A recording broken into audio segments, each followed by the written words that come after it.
Good afternoon. I understand that there is a bit of a mix-up in the location of some of these meetings. So this is the presentation on parking. If that's not what you want to hear, then you will not hurt my feelings if you leave. But really, it is what you want to hear. It's going to be awesome. But yes, welcome to our session on parking, planning to store the cars properly amid the pedestrians. A little bit of alliteration for you. One announcement. If you are here for AIA and AICP credits, they will count. For AIA, there's a sheet in the back for you to fill out or sign in for. And, of course, for AICP, you can log your hours online. I like to start out with humor. Rick is in the back. He's seen me show this several times. I was on Charette in Greenville grabbing a coffee that I had driven to. And I saw this in the local paper, and it's just perfect.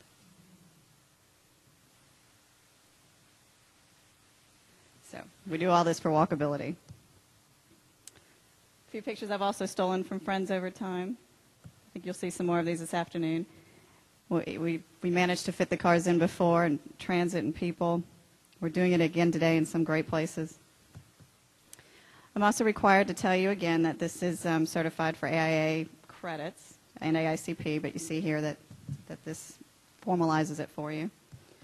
We're also required to show you the course description. I'm not going to read it to you because I think you've all seen it. If you have any questions or want me to slow down, let me know.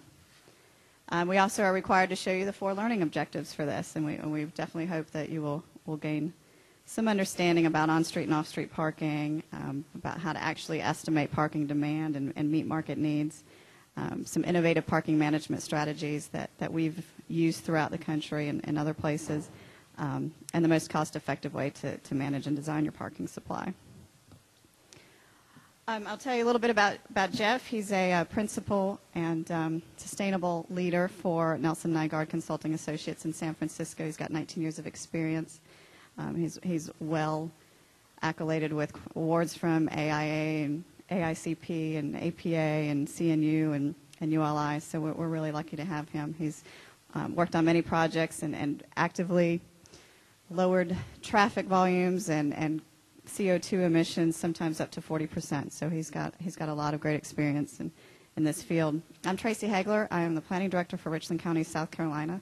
This is a new position. I've been there 6 weeks now, but prior to that I was a consultant with Hall Planning and Engineering.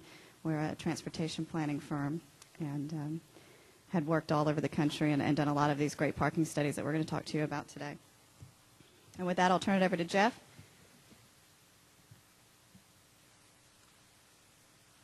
Thanks, Tracy. So once again, I'm Jeff Tumlin.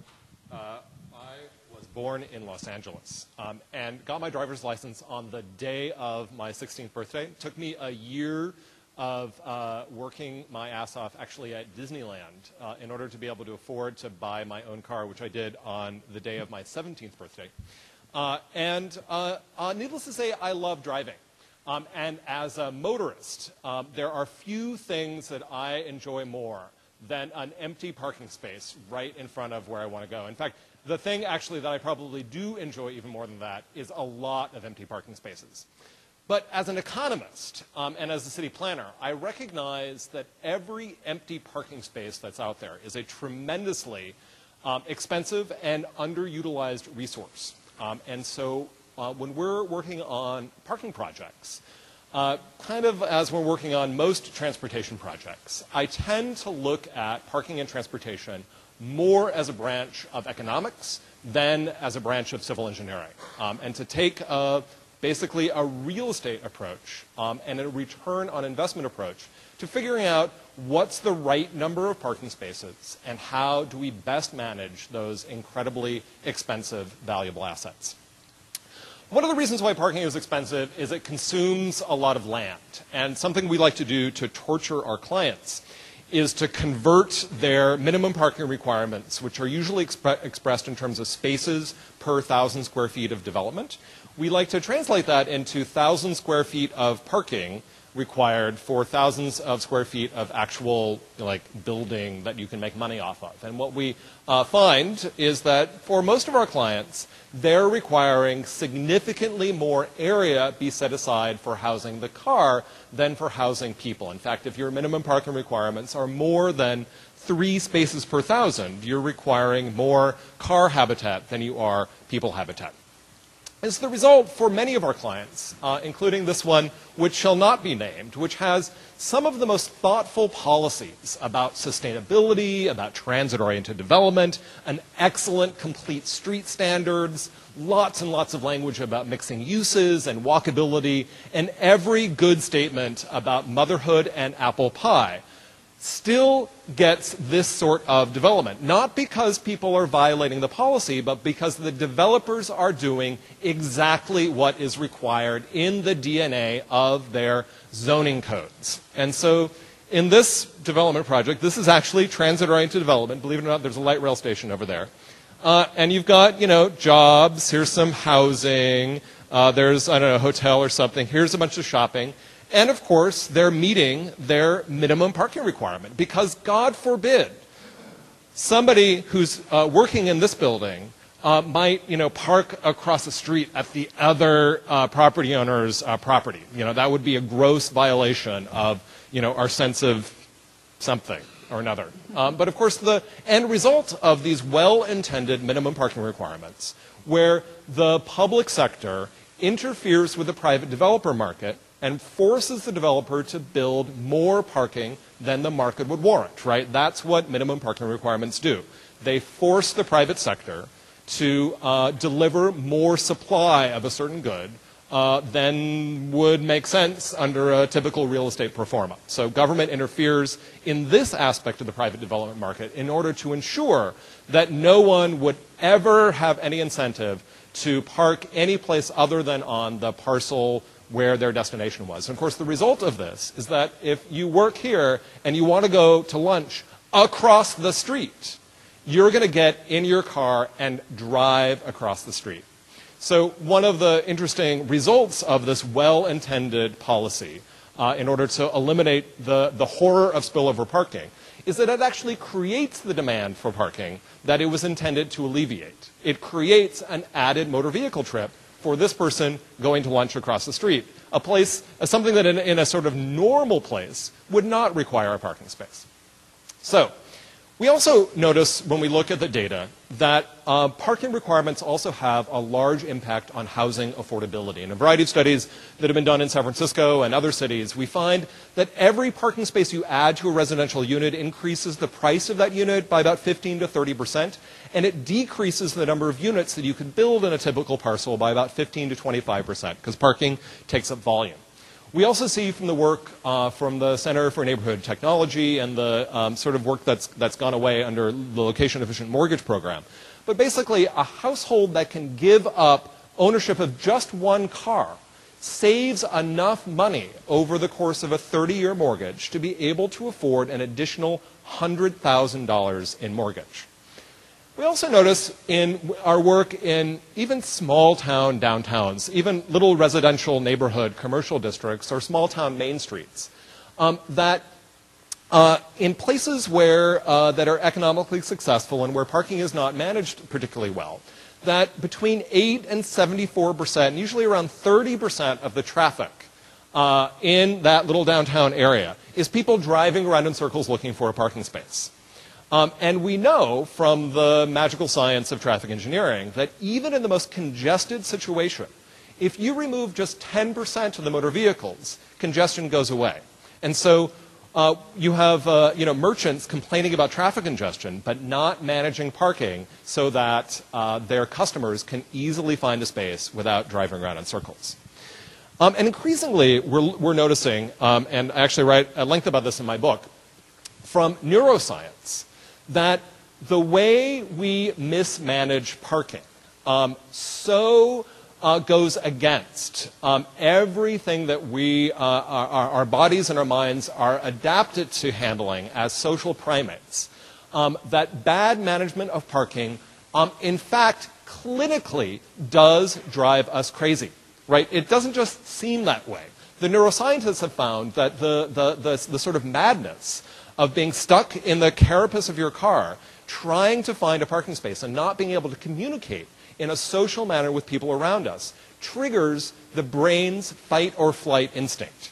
And when the chemicals that are released by the amygdala that are designed to help you run away from a saber-toothed tiger, if those chemicals are released on a regular basis every day, if you're struggling to find parking every day, it literally causes brain damage. It makes you less trustful, more angry. It makes you paranoid. It makes you less capable of handling complex reasoning. So if we know all of this about parking, if we know that it's this incredibly valuable resource and that it's being so badly mismanaged, what do we do? So these are actually, no, I have 15 key steps. I lied. You get extra bonus slides in this presentation.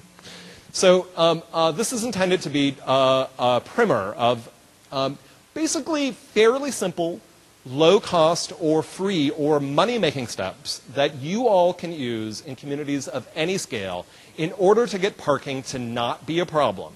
And instead to allow the way you manage parking and supply parking to be a part of a solution towards achieving your larger goals. And Tracy will provide a lot more detailed case studies about how to implement some of these ideas.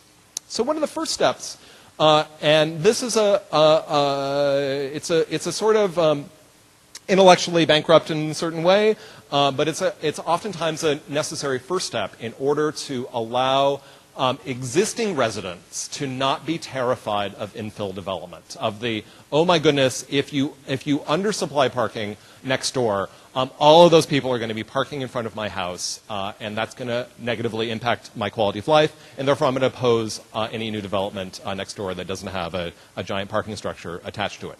So we provide residential parking permit systems that allow existing residents to have some protection against change and infill development in their neighborhoods. Again, it's anti-democratic and anti-market, but it may be a necessary first step to allow a grown-up conversation about parking in your community. It's something that you can do to just pander to your existing residents. You can deed restrict all new development from being able to participate in these programs. So once you've gotten that and you can start having the grown-up conversation, the next and probably most important single step is to buy some halfway decent technology. Parking meters have been around since 1947. And if you have a community that has parking meters and the meters only accept quarters or change, get rid of them immediately. The reason we charge for parking is in order to create availability for customers. Parking meters are an extension of your business development strategy, and they're critical for supporting economic development in your community.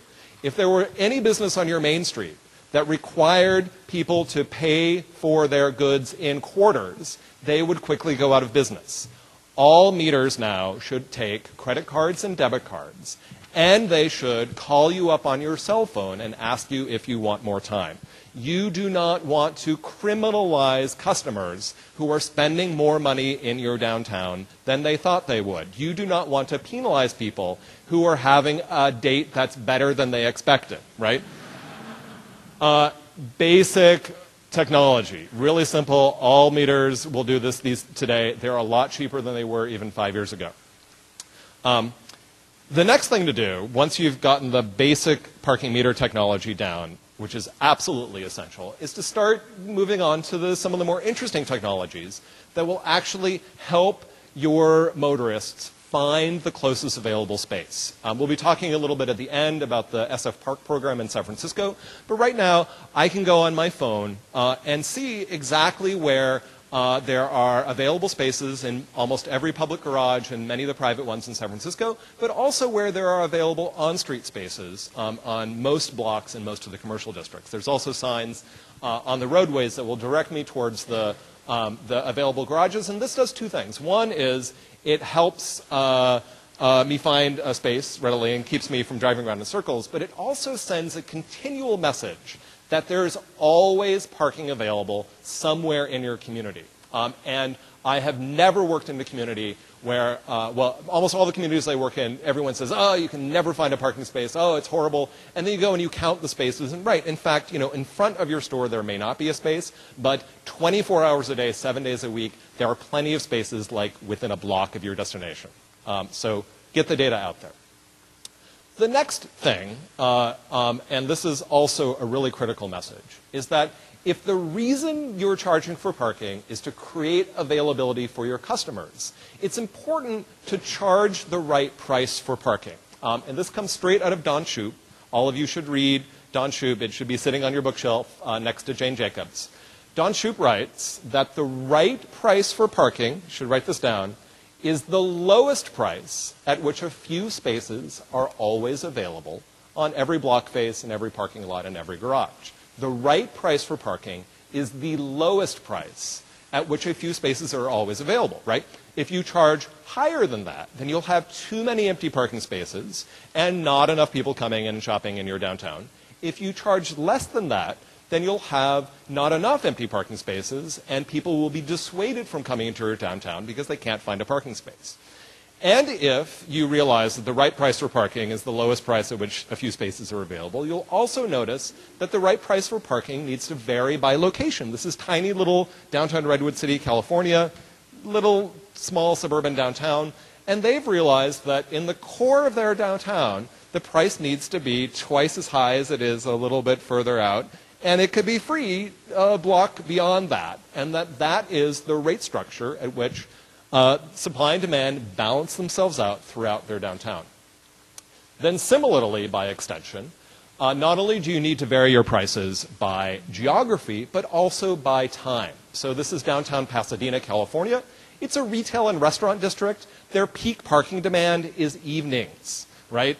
They're restaurants. So on Friday and Saturday night, parking is enforced until midnight, because that's when their parking demand is peaking. And you'll also notice that even though somewhere in Leviticus, I'm sure it says that parking shall be free on Sundays, they realize that it's not 1947 anymore, and stores are actually open on Sundays, and they need to charge for parking on Sundays in order to make sure that customers can continue to find a space. One way that Pasadena was able to convince their retailers to have thoughtful management of parking is that Pasadena said, really, it's not about the revenue. It's about we're going to make more money off of a successful retail district than we'll ever make off of the parking. And the merchant said, no, no, no, you're just trying to gouge us, right? You're just trying to, gouge the motorists. Like, no, no, no, really, it's about availability. And the merchant said, no, and the city said, okay, fine. We're going to take 100% of the net revenue off of the parking meters and give it to you. We're going to invest all of that money in downtown improvements, including steam cleaning the sidewalks every day. And as a result of that, downtown Pasadena has long been one of the most successful retail districts in all of Southern California, surpassing the malls that had killed it off in the 1970s and the 1980s. Another thing to think about with parking is being flexible about how it's used. This is a photo from downtown Mountain View, California, another little suburban community between San Francisco and San Jose. And it's a wonderful climate. The storefronts are very narrow. And some of the restaurant owners were filling up the sidewalk with outdoor tables. And the city said, well, what if you just moved your tables into the parking space instead? And so in San Francisco and Mountain View and a variety of other cities around the country, merchants are allowed to commandeer the parking spaces in front of their store for outdoor seating. And in many cases, this has increased the restaurant revenue by as much as 30%. In some cases, the restaurants have a very permanent sort of arrangement like this. In other cases, they put the tables out at lunch when they have the big crowds, and they bring them in for the rest of the day. And the city just asks for the meter revenue that would otherwise be lost. So once you've started to think about parking as a commodity that we can use the market to balance supply and demand, just as we do for housing for people, as we do for food and clothing and other commodities, parking is just a commodity, and the market will actually really work. you can realize that maybe government doesn't need to force developers to build more parking than the market would warrant. In fact, maybe we don't need to regulate parking at all. Maybe we can just let the market decide what the right number of parking spaces is, knowing that the right number of parking spaces is going to vary far more by location or product type than it will by land use type. And so there are a variety of cities that have gone away from the sort of craziness of every sort of imaginable weird land use you can think of, looking up in the giant ITE parking generation manual that, from, Tennessee in the 1970s, somebody like counted the number of cars at a nunnery, and that was a data point. It went in the book, and if you have a nunnery and you want to know the number of spaces, you have a certain sense of certainty because you can look it up in the giant book. But it has no relevance to your local situation. And you can see that it has no relevance when you go into some of the detail of the data. So this is ITE, parking generation. This is fast food restaurant with drive-in window, land use number 836. And you can see there's actually a lot of data. Each one of those points is some study from somewhere. We don't know where. You're not allowed to actually know where the studies come from. And they're all dutifully plotted on this nice graph. And then somebody drew a line through this data. And I don't know how they decided to have the line go in that direction, because I think it would be just as well to have it go in that direction or have it just go straight up and down. And you can see that you have to understand statistics, that down here is the R-square valued of 0.038, which means that for every 100% increase in buildable area, that about 3.8% of that can be attributed to, or 3.8% of the parking, the increase in parking demand can be attributed to the increase in developed area. So it's basically, there's zero statistical significance here whatsoever. And yet, look at, you probably can't see this in the back of the room, but look at the parking demand rate. So this says that for every 1,000 square feet of fast food restaurant, there's a parking demand rate of 9.95 spaces. Not 10 spaces, 9.95. There's not a single significant digit in this equation, and yet it is reported at 9.95. This is sort of, the data that we get to deal with. Even though when we go and we look at actual data in communities around the country, we find that parking demand varies far more by location than it does by land use type. You cannot just look up your land use code and get the parking demand. You need to run pro forma. You need to look at the actual empirical data, not this data from Tennessee in 1972.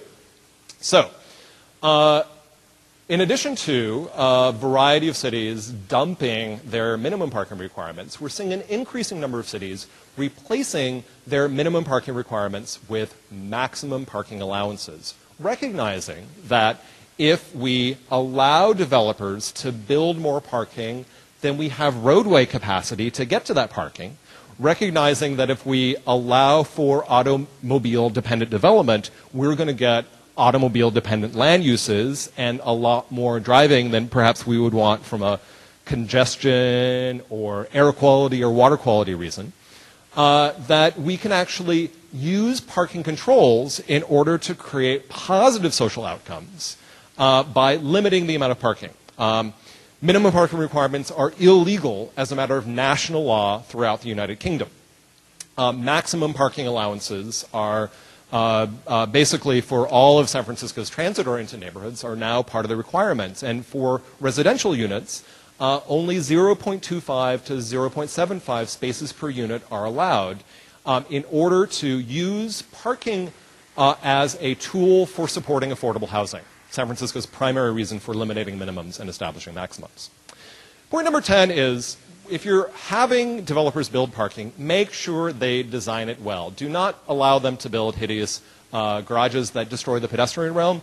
Parking facilities can be designed very elegantly. They can be designed using the same techniques as any building. This is in downtown Walnut Creek, California. That's a parking garage.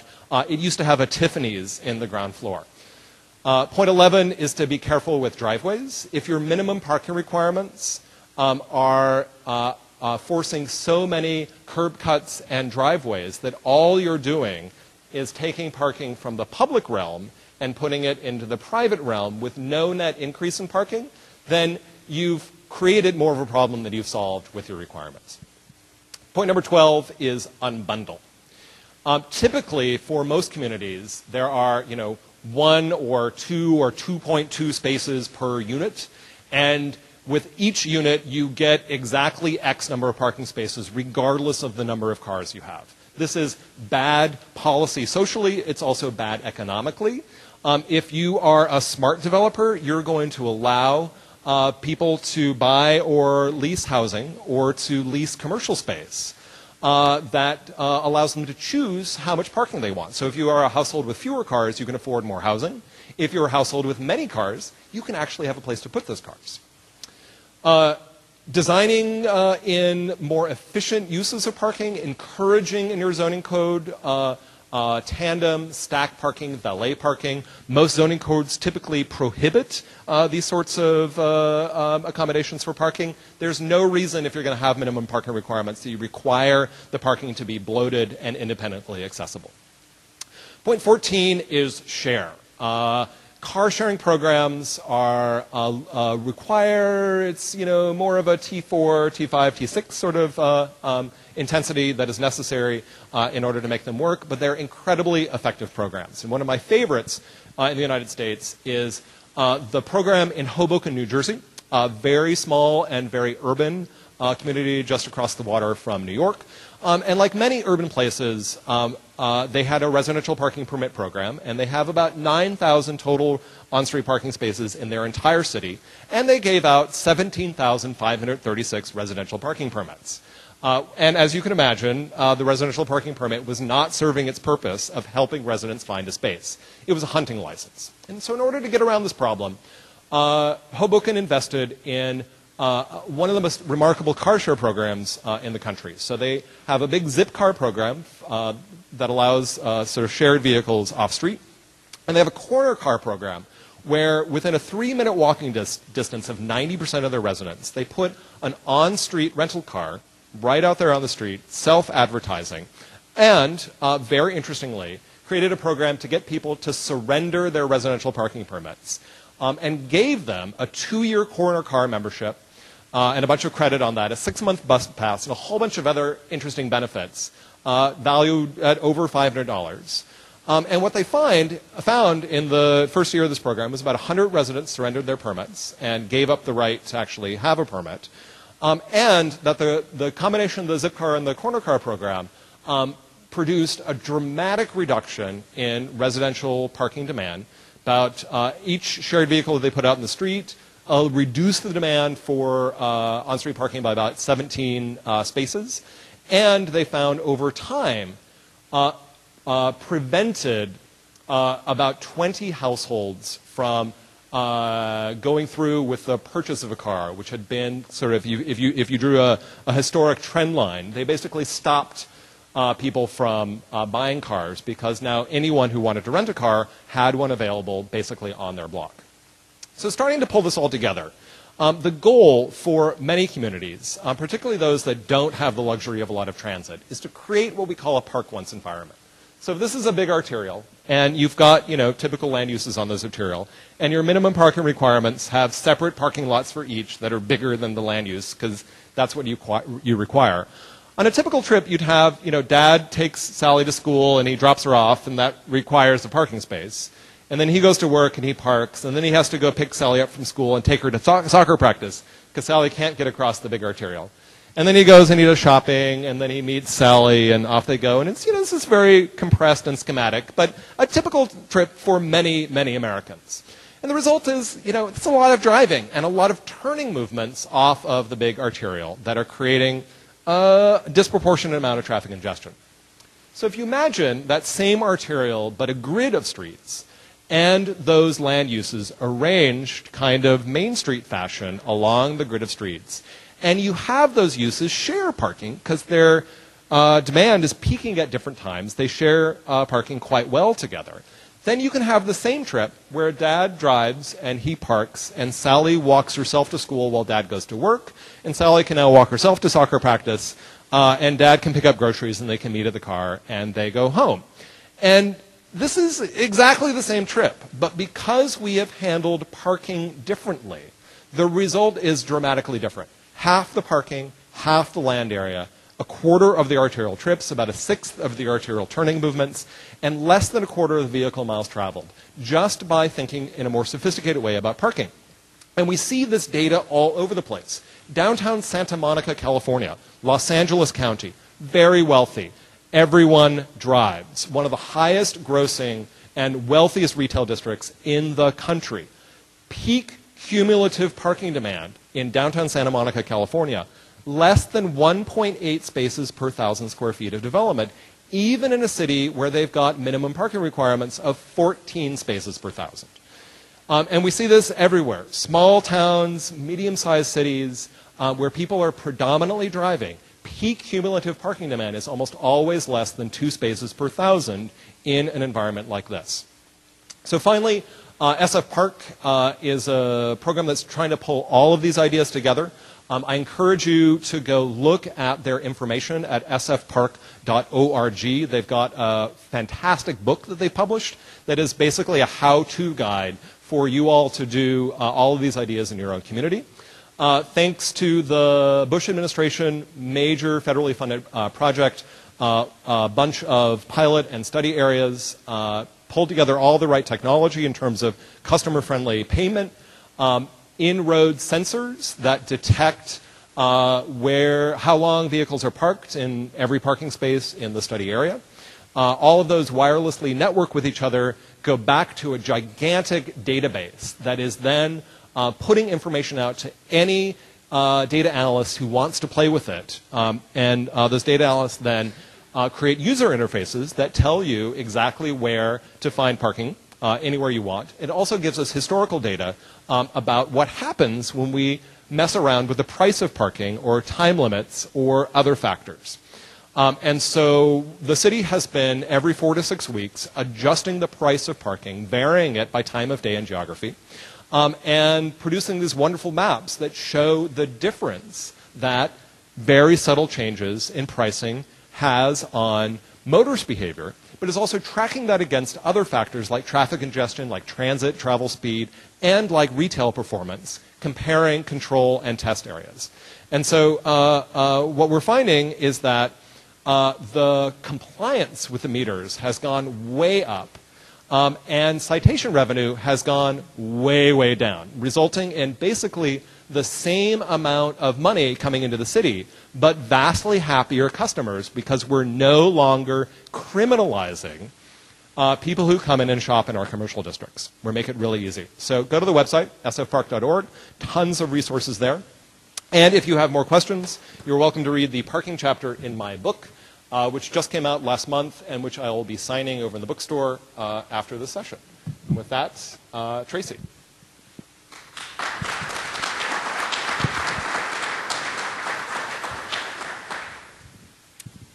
My apologies, I meant to mention the book earlier. It's just hot off the press, very relevant. Definitely pick it up. I'm going to quickly take you through a few case studies that actually touch on many of the 15 elements that Jeff just presented to us. I'm going to do it quickly because we really want to get to discussion and hear your questions and your examples and hear about your concerns. So slow me down again if you need to. Each of these places, you know, as Jeff mentioned, they had a market demand for extra parking. It wasn't a land use desire. It wasn't based on some numbers that they had calculated. They just knew that their market demanded more parking. And I know you might be thinking, well, these are all traditional towns, you know, historic and new with Seaside.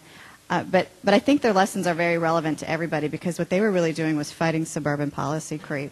Even in these wonderfully planned and designed places, they were very fearful of suburban parking policies and suburban transportation planning policies coming into their cities, even from within their own staff.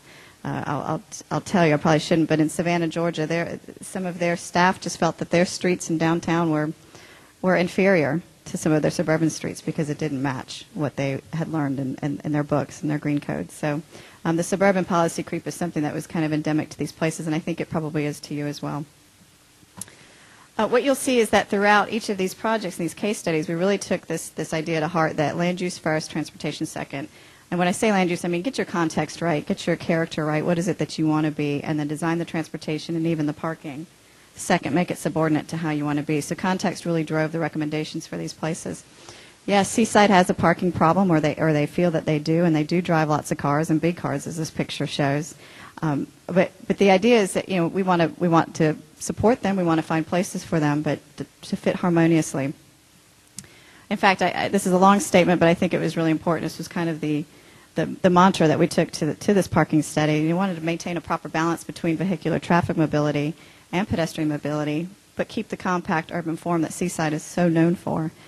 Make sure that we have sufficient space for parking, but not to oversupply it, that this would really be counterproductive to what we wanted.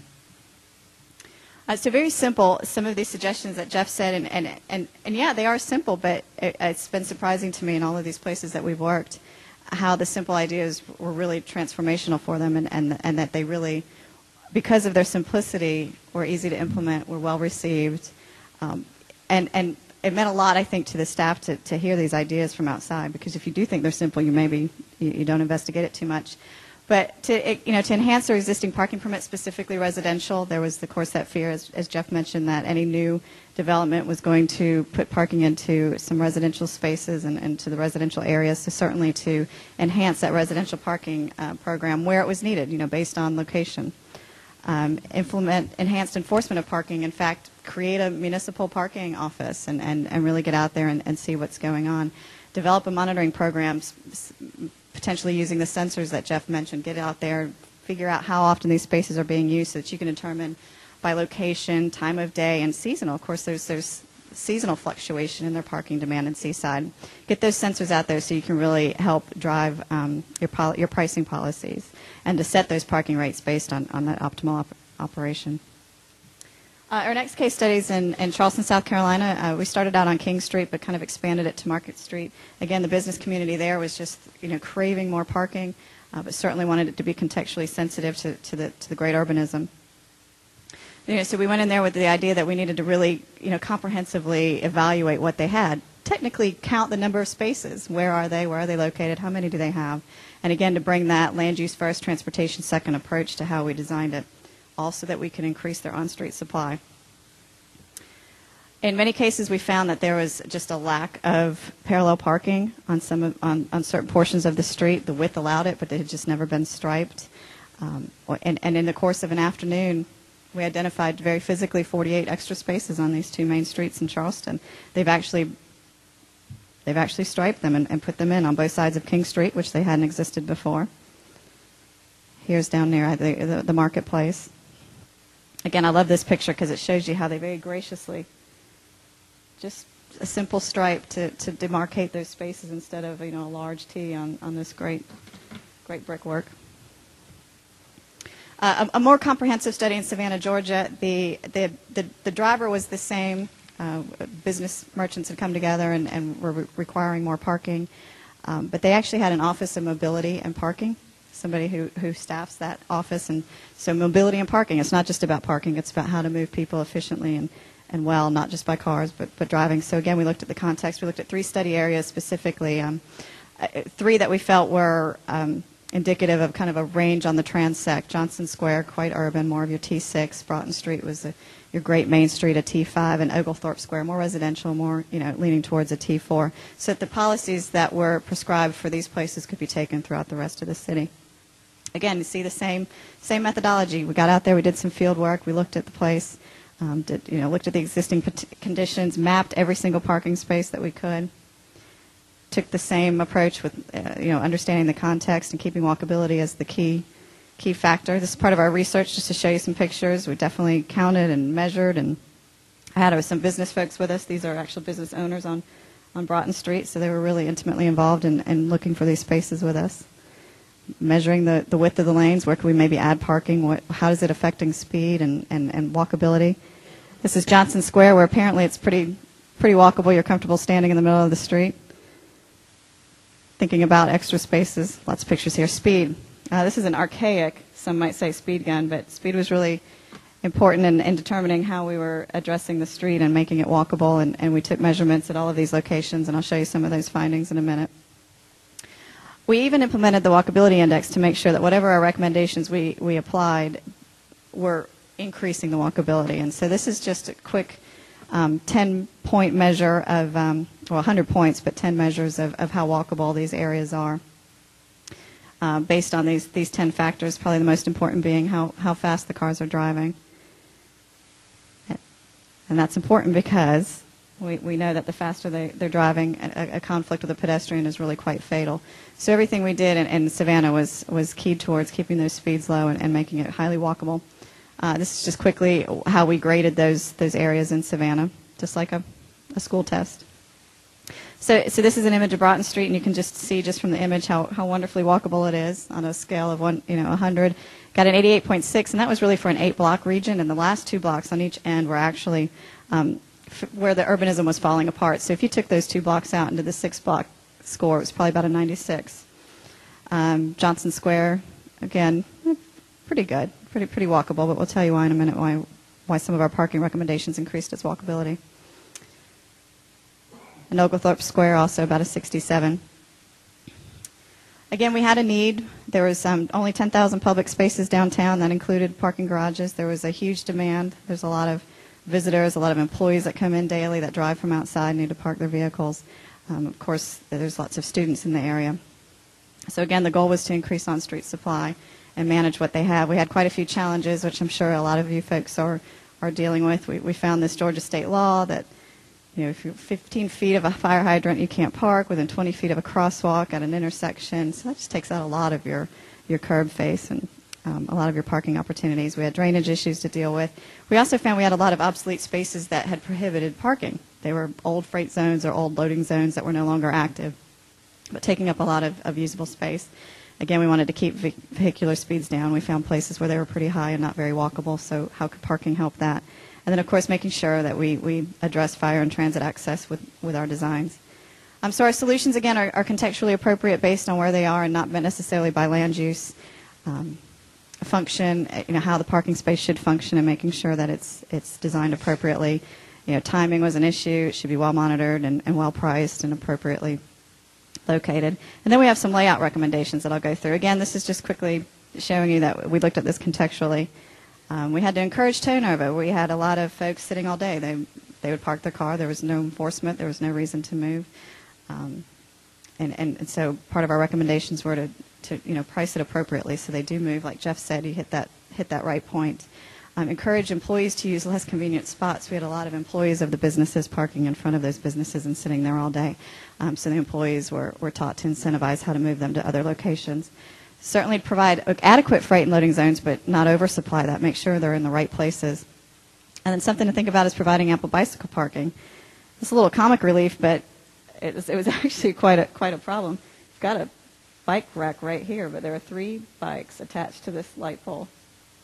And so we made suggestions on better bicycle parking, and something that Savannah had been doing is taking some of the vehicular parking spaces. This is in front of Panera right off of Broughton Street, and creating some bike parking. And this is unfortunately a bad picture. I've been there before and seen it completely full of cyclists. So very, very successful. Again, we looked at timing and monitoring some of these street sensors. We suggested for them to get that optimal spot. Don Shoup says 85% occupied is the ideal number you're looking for, so that 15% are open, so you can get your pricing structured towards that optimal occupancy. And again, look at daily and seasonal pricing. This is Savannah, so there are times a day where they needed to have some peak prices, and certainly times of the year that it was optimal to have some higher pricing, so suggested some price structures for them. Duration of parking, making sure that the cars rotate and actually move when they should.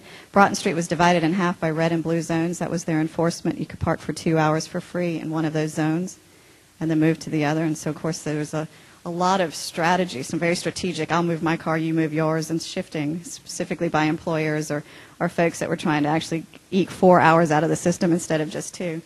So do away with that and actually put a better structure in place for how long the cars can park, because we know how vital it is to retail sales to adjacent businesses. Bob Gibbs tells us that. And of course, education. Whatever changes are made, they have an excellent website for their parking and mobility department in Savannah. Because it is a tourist city, because folks are driving in 15,000 a day to park for the day, they would have to certainly, whatever they recommended, make sure that it was well publicized, just like other cities have done. A little bit about layout. This again seems so very obvious and simple, but it really made a huge difference. Look at all of this space that's, parking is prohibited. It goes way back. And let me credit real quickly Satilli and Satilli did these drawings because it was easier when they put some of their graphics over it for the public to understand how important this was. This just looked like a huge potential for additional space if you look at it from this angle. Now, 15 feet on either side of the hydrant had been striped out, and we actually met with the fire marshal. We said, do you really need that? He said, no. That's archaic. So, talk to those folks. Ask them, really, what is it that you need? Can we get more spaces in there? This is an excessive distance. And certainly we did. The other thing is, look at what the cars are doing. There are 3 cars and 2 parking spaces here. And Jeff reminded me earlier that places that are unmarked, cars tend to park within 16 feet. So they'll stack themselves 16 feet, 16 feet, 16 feet. We found that many of these spaces were upwards of 22 feet long. Some were 16, some were 18. There was just a real mismatch. So one of the things that we looked at was actually regularizing those spaces to really what's doable, 20 or 21. And on each block face, you could often find 2 to 3 spaces. So for the 8-block portion of Broughton Street, we easily found 15 additional spaces simply by getting out there and striping better and regularizing those spaces and taking advantage of the excess space that you might have at the end of each block. Something not just for walkability and mobility, but how parking can really affect that. We looked at the deflection as you enter the square, so you can see the car has to kind of make this maneuver.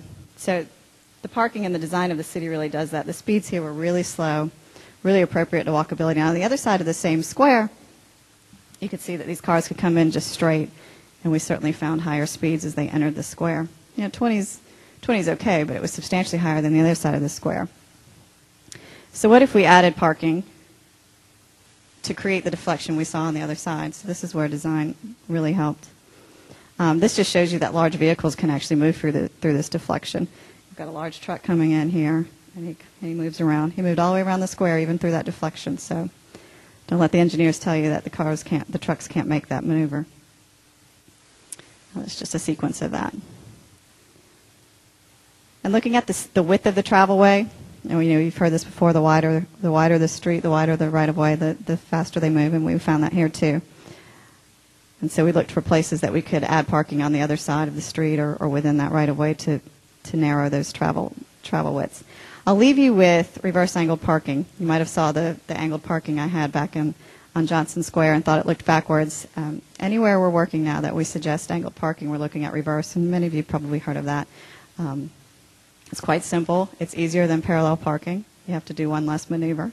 It's far safer in the sense that the motorist's viewpoint is looking this way as he's exiting the space instead of being up here. Car doors open like this and usher you to the sidewalk. You can load from the back. A small town, Ranson, West Virginia, about an hour west of D.C., has implemented this and is doing it on a trial basis, but they want to do it more. And they've actually put this outside of their fire hall where they have large trucks, large vehicles. And it is working really well. Even those big trucks are getting in there. Now, this is, I'll tell you, a state DOT car. He parked backwards.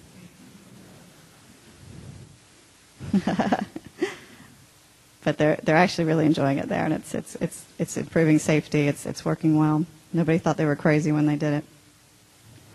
And with that, I'll open it up for questions. We definitely wanted to have a long discussion period, so.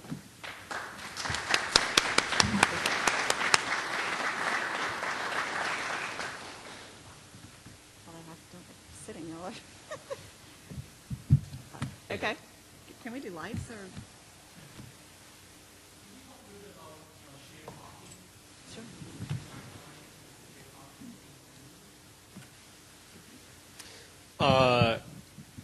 Yes, share your parking. So there's a lot of different approaches to shared parking. Some of the more interesting ones that I have seen in the Columbia Pike specific plan that Dover Coal did in Columbia Pike in Arlington County, Virginia. It's a very interesting corridor, former kind of auto-oriented strip commercial development, very shallow parcels, and they found that in order to get the sort of dense, compact, walkable, mixed-use pattern that they wanted, that the parcels were not configured appropriately in order to have it be physically possible for each parcel to self-park. And so they needed to pressure property owners to collude and share parking with each other across property boundaries. And so in that case, the code has specific requirements for reserved and shared parking separately. So for reserved parking, there is no minimum and a low maximum. So you're allowed to have some reserved parking, but not very much. For shared parking, there's a moderate minimum and no maximum. And so what this allows for then is it sets up a very strong condition to attract development that different property owners will talk to each other in order to help figure out how to fund shared garages. So that's one interesting approach. There are other communities that effectively require almost all parking to be shared. In those cases, there typically needs to be some sort of a management entity. So either a public parking authority, as is the case in many communities, the Downtown Business Improvement District may act as the public parking authority. In other cases, private property owners simply sign agreements with each other. So in order to make shared parking work, it's really important that liability be handled. So if you've got a situation where visitors to one building are parking on a different property and there's a trip and fall, you'll want to make sure that you're not impacting that property owner's insurance rates or liability. There are many ways of handling liability. The most common is through a lease agreement. So any incorporated entity, whether it's the city or an incorporated business association, can hold liability by leasing that parking, for example, for $1 a year. So those are some of the tricks that we use. But yes, shared parking is, I think, an essential element in any mixed-use district in order to be able to create a high return on investment by avoiding the added costs of parking, but particularly in order to be able to create a walkable environment by reducing the footprint of parking. Sir, Steve, I think you were next.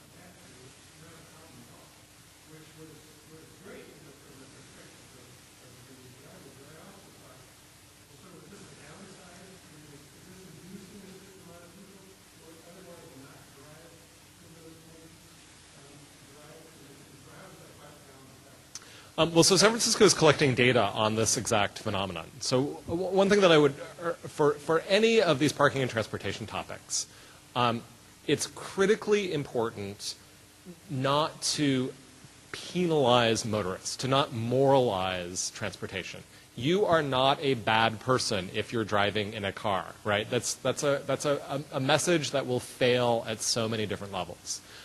Yes, please come drive to my downtown. Please come do whatever kind of driving that you want. The point is to set the appropriate price for both the direct and the indirect costs of that driving trip. So to treat transportation, again, like any other commodity.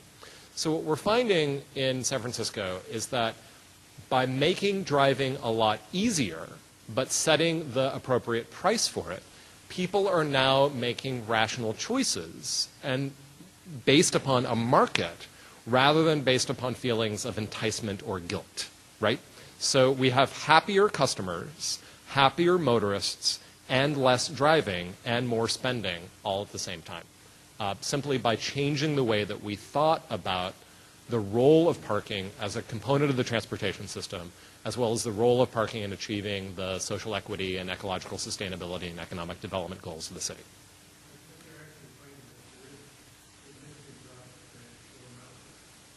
There's a measurable drop, enough to have a significant impact on the congestion rates, right? So again, you only need a very, very small drop in motorist trips in order to have a big impact on congestion, because it operates at a 10% margin.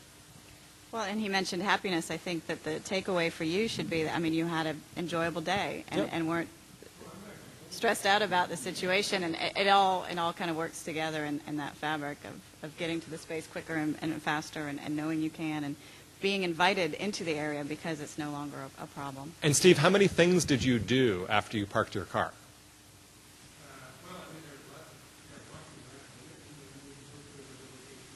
Right, exactly. So again, so even though you made this car trip, your vehicle miles traveled were probably far fewer than if you had made the car trip in a more auto-dependent environment, because you were able to park once and walk around a lot, and it didn't require 17 different parking spaces for your trip.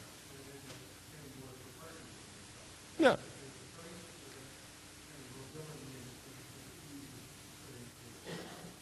We thank you for your revenue contribution to our transit system. I think the gentleman, what's next? Yes, sir.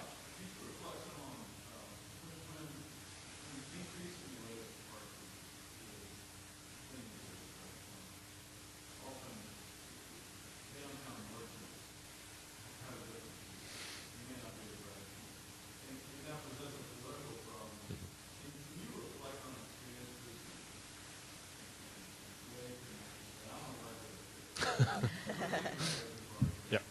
Well, I think what really spoke to the merchants that we worked with was that hitting that sweet spot, that 85%, and understanding that turning over and setting the pricing to have that optimal turnover so you have new customers and new folks coming in really spoke to them. Specifically with on-street parking, the understanding that for each space, their revenue is potentially $200,000 a year from that adjacent parking space. You want to get as many people in as you can. So just going through the statistics and potentially working through the monitoring of how frequently those spaces are parked and how frequently they turn over, and setting the price to meet that, spoke to the merchants that I worked with. They seemed to really gather that and understand that the rewards were higher than the cost to the customers. There was, in all of those cases, well, no, not on King Street, but in Savannah and Seaside, we were going from free to some pricing structure. So that was a real mind leap. Yeah.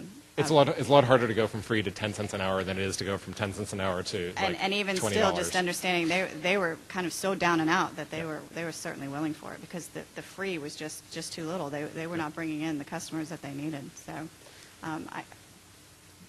I think you talk through those statistics with them, but certainly it's sometimes disconcerting to start adding a charge to your customers. But I think it's about that turnover and making it just right. The other thing, what was going on in Charleston, they were mispricing a garage versus on-street. Now, your on-street parking should be at more of a premium than your garages, and they had it reversed.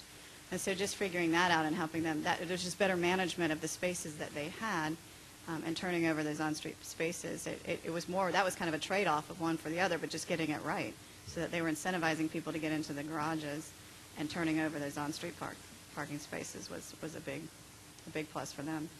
I'll add a couple of points, because this is a key issue that many communities struggle with. So first of all, as an elected official, you never, ever want to, at a city council hearing, discuss parking rates. Like, that should not be your job. It's only punishing. Again, one of the examples that I talked about before, Redwood City, California, their city council was very wise and adopted as policy parking availability targets, and basically said, here's our parking availability goal. Staff, you go figure out what's the array of tools that are appropriate to achieve this goal, throughout our community. So it became a technical exercise rather than a political exercise.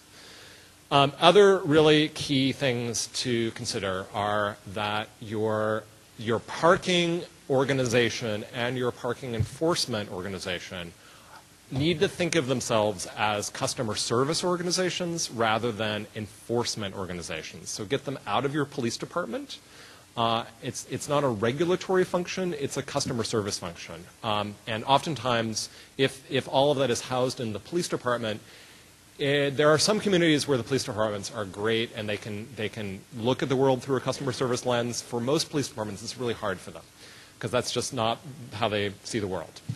So focus on customer service. Point 3 is you need a lot of communication. And you need somebody that's at staff level who's really, really good at working one-on-one with merchants. That staff person needs to make contact with every single merchant. And she needs to have a business card with her direct line on it and do it in a very high-touch way. And so whenever somebody's freaking out about parking or they've drunk the Kool-Aid, but then they kind of get unstuck. They need to have somebody to call in order to get oh, right, yeah, this is for my customers, right. They need to be able to find a space. My business will do better if my customers can find a space. Constantly getting the messaging right is also really important, and that particularly when it comes to talking about what happens to the money that you raise. So Oakland, California is the cautionary tale where Oakland decided to raise its meter rates in order to deal with their overall general fund budget problem. And so they were ratcheting down on time limit and raising the rates. And so the owner of a very big movie theater where his customers were going to be, get double the price of parking, and it was going to be illegal for people to see a movie and have dinner on the same trip. It was completely boneheaded. And so Oakland will not be able to have a rational parking policy for probably at least 5 years because of how badly they bungled the messaging as compared to San Francisco, where the messaging is all pro-business, pro-customers, getting your customers to find a space. Getting the messaging right and then being really clear about what happens to the money that is raised from parking. The Pasadena example of just giving it all to the merchants is great. That may not be possible in your community, but be really clear about where that money is going and what you're doing with that money in order to support your downtown. So I would offer those lessons. Take them out on these field trips with you. When you do your surveying, have them walk with you. That was very successful everywhere we worked, and just walking with us to see where they were at. Look at all these empty spaces. Oh, yeah. Or, actually take them on those walking tours with you. This gentleman here was waiting. Sorry. Is there a manual on the size of this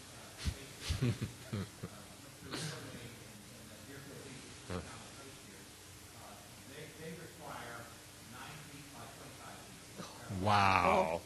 And that was my reaction. How do I argue with these people? Yeah. They have some manual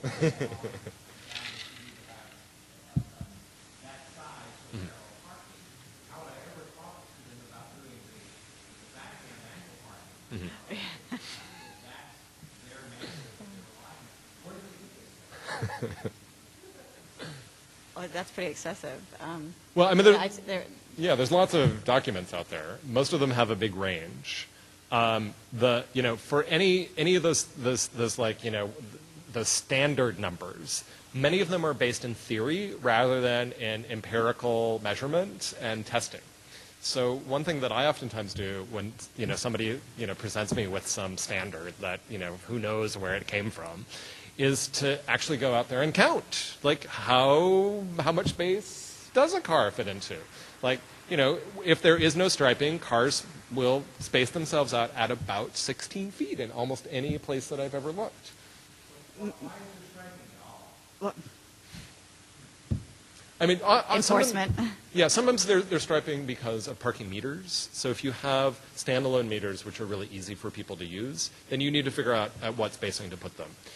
Sometimes there is striping because people get hysterical if you don't have good urban parallel parking skills and you park your car where 2 cars could fit. That really, really freaks people out, and so they want to over-regulate.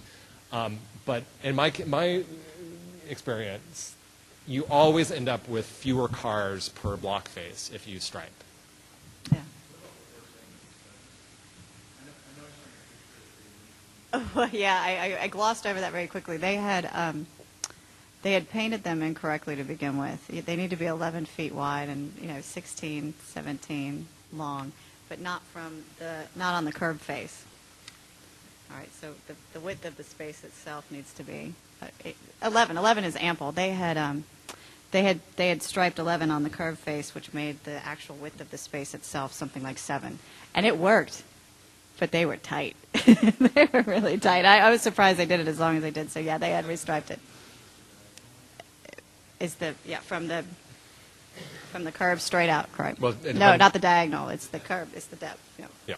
And really, 16 is probably ample because you're coming in backwards, and you're going to take it all the way to your tire. Now, what you have to think about in the reversed angle situation is street furniture and trees, but you can certainly work within that range as well. Because the other thing, this goes back to your question too, get out and measure some cars. Yeah. They're smaller, they're narrower, we're not driving Grand Marquis anymore. Yeah. The wheelbase is on the further ends of each vehicle. They're not in the center anymore, so you don't have the large overhangs in the front or the back. Because we've heard that everywhere. We've suggested, it might be pickup trucks. The wheel base is far in the back of the cab, and so you don't have a large overhang onto your sidewalk or out into your street or even within your parallel parking space. So get out and measure some cars and prove to these folks that 9 by 25 is just excessive, and what it leads to is a super wide right-of-way and very high speeds, because those cars are still going to hug the curb. It's just the instinct of them to pull all the way over to the curb, and you're going to have all that excess space that's just going to be a freeway for the cars driving by. And the key is that the differences in these dimensions are qualitative rather than technical. So there are certain situations like in a shopping mall where you want the parking spaces to be sort of generous and welcoming and easy to load your big stuff into the back seat, where you might want a larger than typical parking, and that's perfectly fine. The point that Tracy was making earlier, that proper design varies far more by context than it does by anything else. That you need to use some judgment and wisdom in setting any of these standards. There's no single technical answer, and there's certainly no correct answer that applies in all situations. And the best way of figuring out what the right dimensions are is to go out and test and see what feels right in the situation that you're in. Yes, sir. You talked about selling vacuum property. Would you change the position is been the other way around and have a lot of that kind of portfolio? You just change the vacuum in one spot here, people know that it's here, or do you want to change it across the board so that everybody has install vacuums? A lot of places that we've seen it implemented, that they've done it in a test case situation. Pilot. And that's been for several reasons, just to kind of educate the public. It's also been to convince the DOT that it will work and take the studies, the before and after studies, and they have found crashes to reduce. There was, in many studies, there was an increase in crashes at first just from learning how to make this maneuver, but they were minor, they were very slow speed, and they dissolved, within the first year of the trial. So you have to expect a bit of a learning curve, but once it picks on, people pick up on it, it's actually excellent. I'll tell another little story about Savannah. They had gone out into Johnson Square. This mobility and parking administrator was really excited about it, and he very faintly striped the spaces just to see about how many he could get, what it would look like. It was faint, and it wasn't an operation. It was simply for him to get a feeling about how many spaces he could get. And the next day in the paper there was an op-ed. Oh my gosh, the parking and mobility people are crazy. They actually misstriped these spaces. They're backwards. So there was it was not an operation. There was never any education on it. He was simply testing it and hadn't gotten the lines pulled up yet before the paper got a hold of it. But you have to spend some time educating the public and really have some folks out there watching how it's working. So a small test case, I think, is important. But ultimately, absolutely, I think you could turn around you could convert every angled space in such a way. It's just far safer and actually simpler.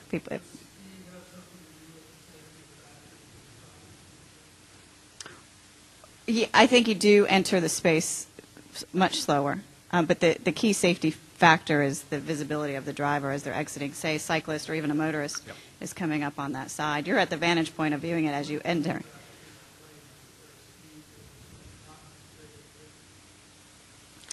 Well, we don't put parallel parking or diagonal parking on highways. Highways, yeah, Right. I wouldn't say any more than head-in, no. Yep. No, I think where head-in angled parking would work, so does. I mean, I think most places that implement on-street parking are 35 and under. Yep. Oh, I have no Lots of idea who them. was next. I think you might have been.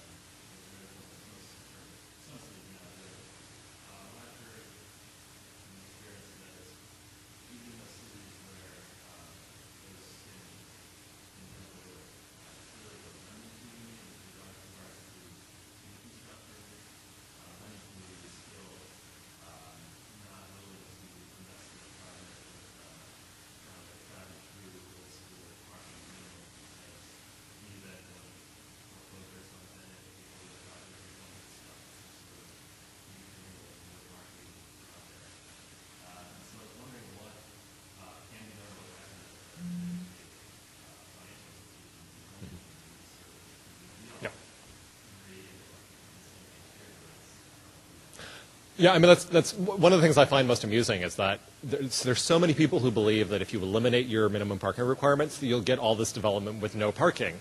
No, that never happens. Like, you get development with, a little bit less parking. That's or oftentimes exactly the same amount of parking. The point is that a one-size-fits-all solution for parking never makes any sense, and the development market will usually deliver a more sensible product. So the lending community is the same way. They are seeking to minimize risk, and one of the ways in which they minimize risk is by using comps, by using comparable data. And so they are also experiencing the challenge of since historically, all places have had these excessive minimum parking requirements. They look at the conditions under which development has been successful. It had a bunch of parking. So they're equating success with a certain amount of provision of parking, and they're nervous about changing that formula because for them, it introduces additional risk. What we're finding, though, is an increasing amount of data. That data is tending to be clustered in certain locations that tend to be more urban, more creative, more challenging sites, or places that have parking maximums. But indeed, we're getting data, and the lending community is paying attention to the data because they also see that parking is outrageously expensive. And so the people who are really leading now, I see, are the developers who have to bear the cost of building excessive parking, who've done enough projects to see, oh, wait, I make a lot more money if instead of parking my project at 3 spaces per unit, I park it at 1.5 spaces per unit. Or instead of parking my project at 5 spaces per 1,000, I park it at 2 spaces per 1,000. There are a few developers in some of the most urban locations that are finding that they can make even more money by simply not providing any parking at all, because they understand that there is this relatively small market of households with no cars, but it's a market that is not being served by anyone. So the other thing that we're seeing is that if developers are chasing the kind of 60% market, and everyone is chasing that 60% market, then they'll all kind of do okay. But those who go after the 40% market, that's growing, of people who are, and particularly urban areas and who are younger, who don't have a lot of cars, that market is underserved. Therefore, you can overprice your product and make a fortune. So more data, more comps helps the lenders, and the people who will continue to pressure are the developers who stand to make the most amount of money. And I think that's really true for any aspect of traditional town planning.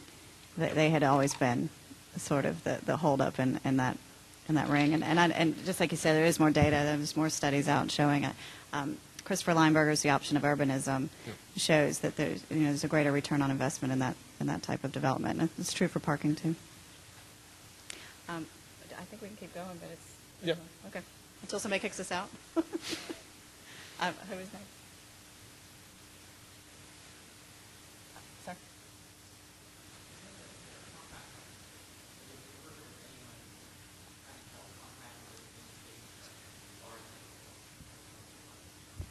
Can you repeat the question? Designated spaces for large vehicles. I don't know, actually. Does anyone else, has anyone else seen communities that have designated spaces for the Ford Escalades?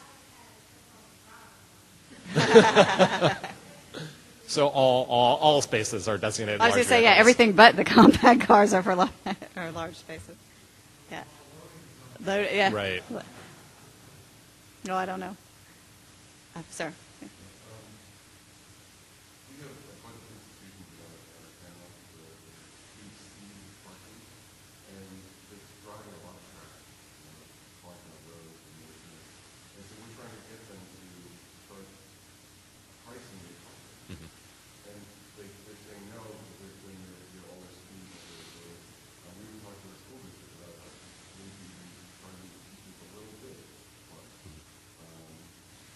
you have any examples where that's been taught, where the government is able to use parking cash out or something? Do you have an institution like those to charge parking? Yeah, so we've worked with a number of situations, both large employers and educational institutions.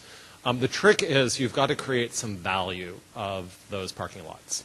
So if you've got a bunch of giant parking lots and those parking lots are not full, the market price for parking is zero, right? So the trick is allowing unused parking spaces to be converted into something else that actually has value.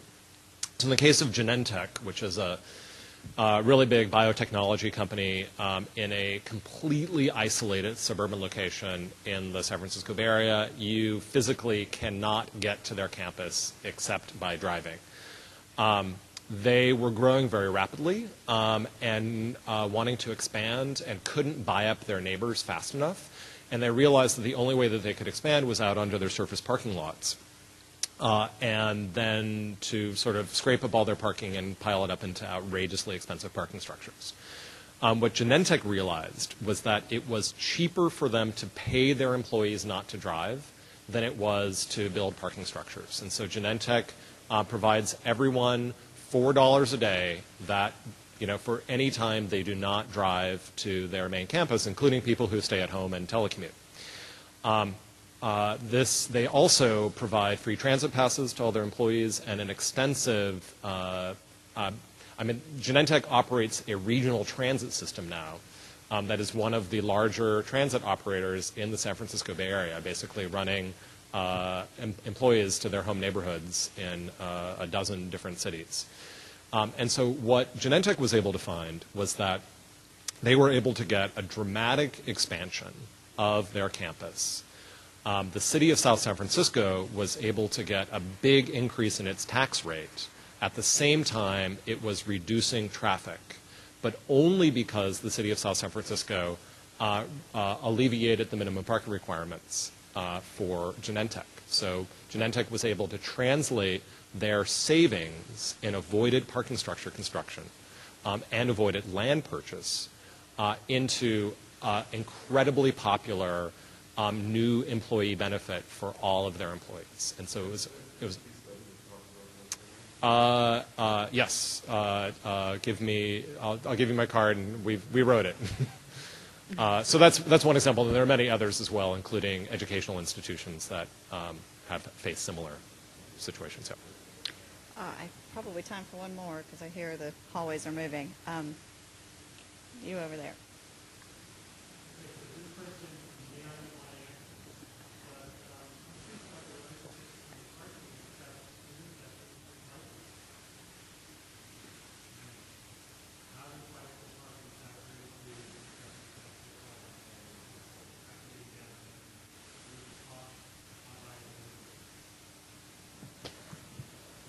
Well, yes, certainly. Everywhere that we had worked in terms of finding additional vehicular parking, we looked for places to increase and make sure that they had provided bicycle parking, whether it be a rack, every block on Broughton Street, and or those spaces that I think I showed you. So certainly ample parking. Seaside has allocated parking for cyclists. So absolutely, I think it's a critical part of the entire package of parking. You're right. Right. I mean, if your community is interested in attracting and retaining educated young adults, and if your community is not interested in attracting and retaining educated young adults, I don't know what your economic development strategy is. Arguably, there is no more cost-effective economic development strategy than investing in good bike infrastructure, which includes, not only great cycle tracks and other facilities, but also great end-of-bike trip facilities known as bike parking. Interestingly, one of the reasons why San Francisco has not pursued more parking pay stations, but is stuck with individual automobile parking meters, was the bike community objected to the parking meter poles being gotten rid of because it's a very effective form of front door bike parking. Yep. So with that, I think we should conclude. conclude. Wrap up.